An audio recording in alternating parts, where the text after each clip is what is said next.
Belajar matematika adalah hal yang menyenangkan, apalagi dengan menerapkan metode pembelajaran yang bervariasi.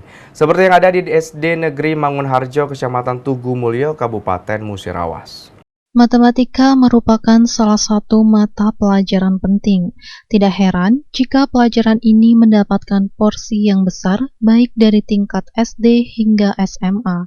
Matematika dapat membantu siswa-siswi untuk berpikir analitis serta mengasah kemampuan menalar. Banyak guru memberikan metode pembelajaran matematika kepada siswa-siswinya agar efektivitas belajar menjadi lebih santai namun tetap fokus. Seperti yang dilakukan oleh guru matematika Ibu Gianti SPD, merupakan guru yang mengajar di SD Negeri Mangunharjo sebagai guru matematika kelas 5.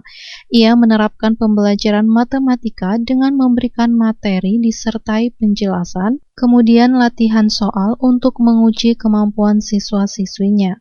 Guru matematika Ibu Gianti menyampaikan, seharusnya banyak merubah metode pembelajaran di mana supaya anak-anak tidak bosan, bisa diselingi dengan bermain namun sifatnya masih menuju pada pembelajaran tersebut, atau bisa menggunakan suasana belajar di luar kelas. Harusnya ya itu tadi dengan banyak merubah metode lah, metode istilahnya itu istilahnya biar anak tidak bosan ya, sekali-kali anak misalnya diajak bermain, tetapi sifatnya menuju ke pembelajaran tersebut.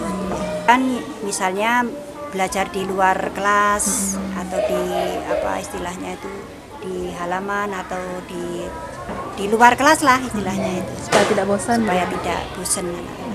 Ayu Fitriani, Silampari TV melaporkan.